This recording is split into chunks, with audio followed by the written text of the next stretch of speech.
Hello everybody, today on the channel something I've been wanting to drive for a very long time.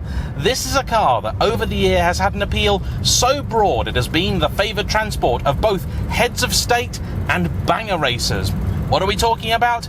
It's the incredible, the iconic Rover P5b.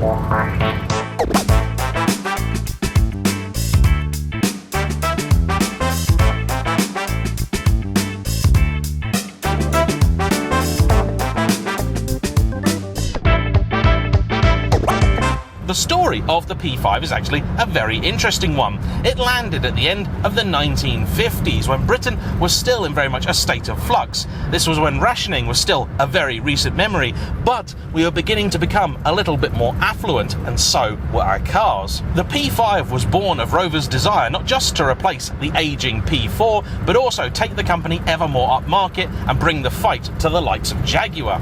They were in an excellent position to do this because they were rather unexpectedly flush with cash thanks to the surprise smash hit that was the Land Rover, introduced a decade earlier in 1948. The P5 was more modern looking and better equipped than the P4, although it didn't actually replace it, as the two were on sale for a few of the same years. At the time of its introduction, this car was badged as simply the 3 Litre, relating of course to the engine that powered it. That was not a V8. Instead, it was a rather unusual 6-cylinder inlet over exhaust engine that dated back to the 1940s. The car evolved over time with a Mark II and then Mark III variant. However, it was in 1967 that the biggest change was made, the introduction of the P5b, B for Buick.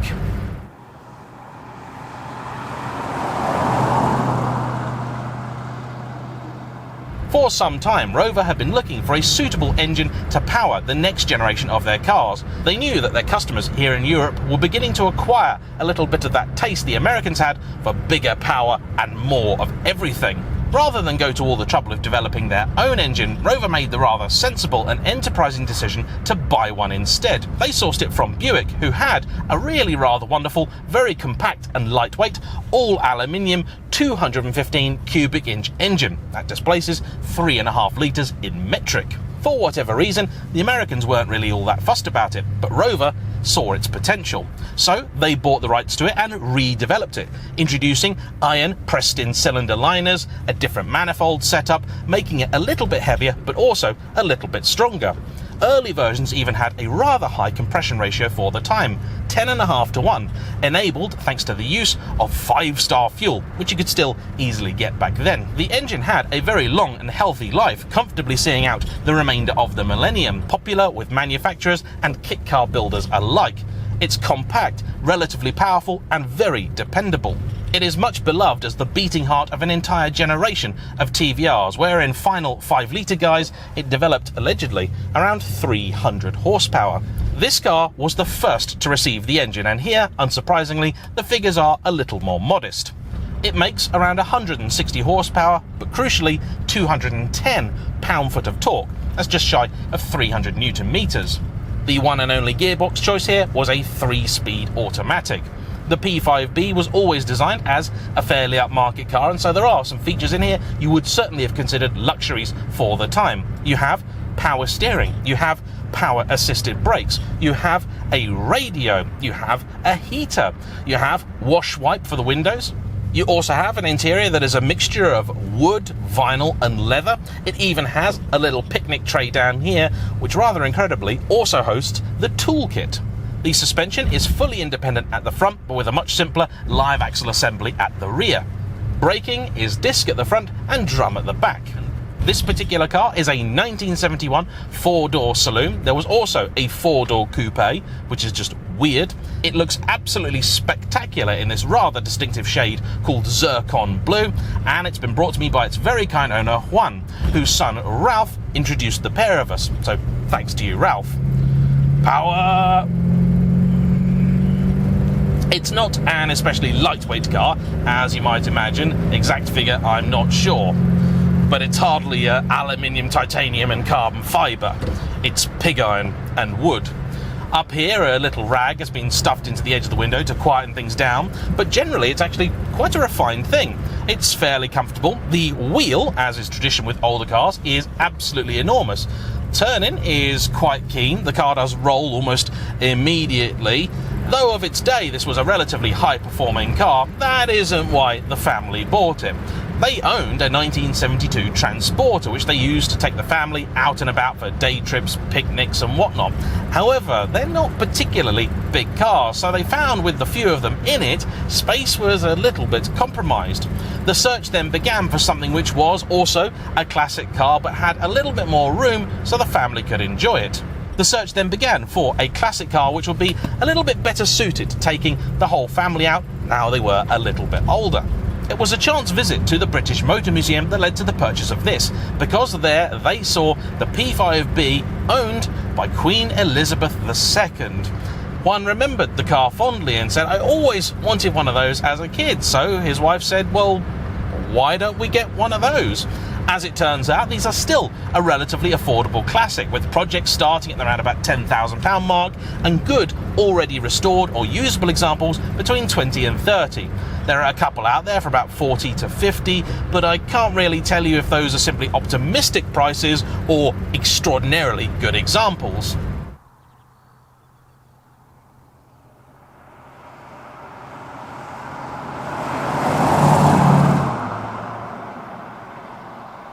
As far as we know, this one has never really undergone a full restoration. I'm sure work has been done over the years to keep it in roadworthy condition, but the major piece done to it in the last decade was a full respray. That's about it. One of the great benefits of that Rover engine is that many people are very familiar with it, meaning finding someone who can work on this car isn't at all difficult. There are lots of things you can do to upgrade it, make it more powerful, more modern, better handling. You can upgrade the suspension, the brakes, the tyres, the wheels, although these Ross styles do suit it rather well, and I believe were original fitment. The engine, of course, you can uprate, you can replace the gearbox with a more modern item too, but in all honesty, if you simply want to take something out to the pub and enjoy the journey, as it is, this is already pretty well equipped. Allow me now to test that one thing that I know is on all of your minds, the turning circle.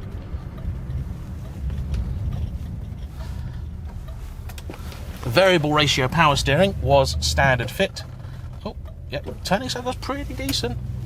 All right, let's put the hammer down.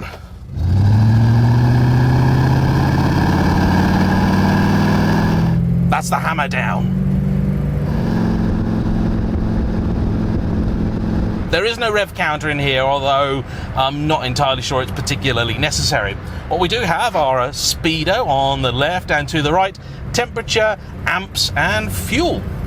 That's all you need really, isn't it? Over there, for some strange reason, is the clock and a little bit of wooden panelling that doesn't actually look all that upmarket to these eyes, but the rest of the place is actually not all that bad. I will admit it does sound, look and smell more like a 1950s or early 60s car than a 1970s one, and that's probably one of the reasons that these were finally discontinued in 1973. Like with the P5 and P4, the P6 wasn't actually a direct replacement for this because it had been on sale for quite a few of the same years already. Though I'm sure in many ways it's a far better car, the styling of the P6 simply leaves me fairly cold. It's this that's always been the looker.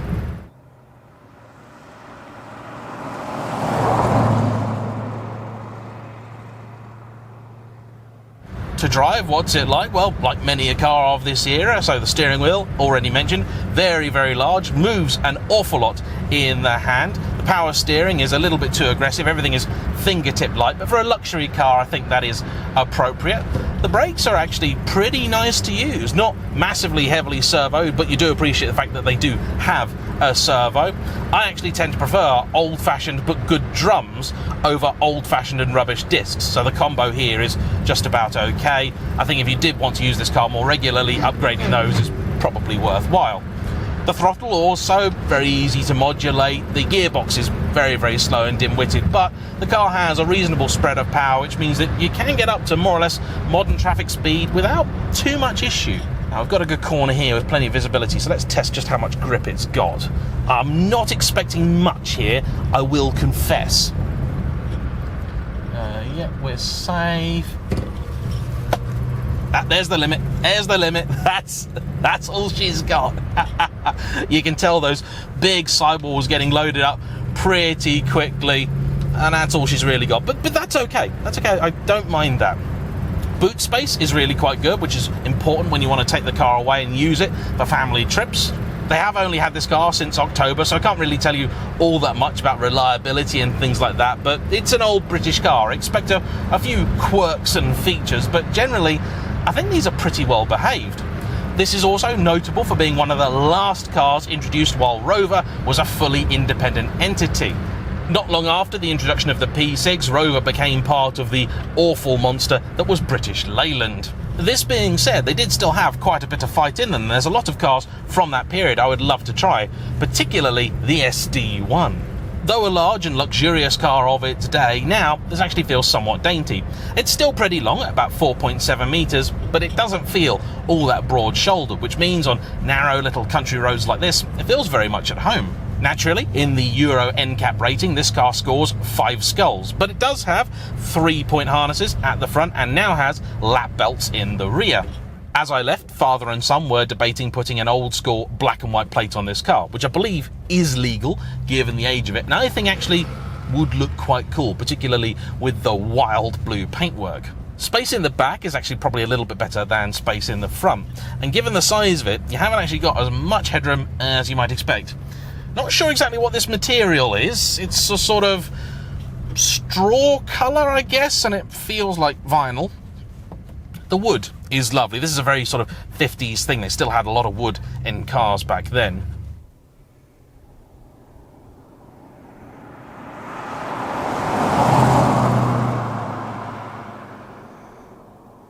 I mentioned at the start of this review that the appeal of the Rover P5b is a very broad one, and that is certainly true. Margaret Thatcher, on her inauguration in 1979, was driven to Downing Street in one, and for many of her years as PM, the P5b was the state car of choice. During her tenure, it was replaced with a Jaguar XJ, but for many, the idea of the PM being in a Rover is a natural combination. We do know for certain that Her Majesty the Queen owned a number of these, but we don't know for certain what that number is. I believe she owned an earlier P5, the P5b, which is currently at the Motor Museum. However, we're not certain how many more there were. It is possible there were only the 2, but there are pictures out there of Her Majesty driving her P5b, and that's seriously cool. Regrettably, as Britain entered the age of British Leyland, the 70s and 80s came along, the P5b slunk into the back of the classifieds, being worth increasingly less and therefore absolutely no importance to anybody. It is for this reason that come the 1990s, they were a favoured car of the banger racing brigade. They're large, they're powerful, fairly solid too, so they'll take a good hit and keep going, and they were cheap and readily available. It is absolutely heartbreaking to think now of people doing such a thing to a delightful classic like this. However, you've got to remember, back then, that's not how these cars were viewed. Kind of the equivalent of somebody, say, on national television taking a Mark I Focus RS and borderline destroying it. I mean, that would be unthinkable, wouldn't it?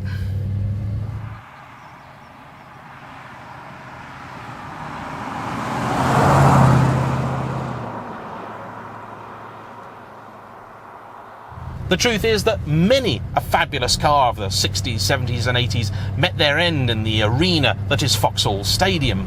If anything, the real surprise for me is why these aren't worth more now. They're a really quite pleasant thing to drive, the sort of car that totally relaxes you. They're absolutely gorgeous things to look at. They have an incredible place in history. They're still relatively easy to run, maintain, and if need be, restore. And people love these. They really, really do. One tells me that wherever he goes, people always stop and want to talk to him about the car. I can completely understand why. I have driven many a late Rover from the 1990s and noughties, the era that I actually remember, but I've always been told by people that once upon a time a Rover was a very, very different thing. I've driven some nice cars of this period, and I'd say this compares pretty favourably with them. No, it's not going to set your hair on fire, but also, even in 2022, it doesn't frustrate to drive either, provided you're not intending to set any lap records. So, there we have it then, a 1971 Rover P5b, driven at long last and definitely enjoyed. If you happen to be a P5b aficionado and you've got any interesting tidbits about the car, please drop into the comment section down below, share them with the rest of us. I'll be delighted to see what information is out there. For now though, all that remains for me to say is a thanks to you, a huge thank you to Juan and Ralph for bringing the car out. Please like, comment down below, subscribe if you haven't already, and I shall see you all for the next one. Bye bye.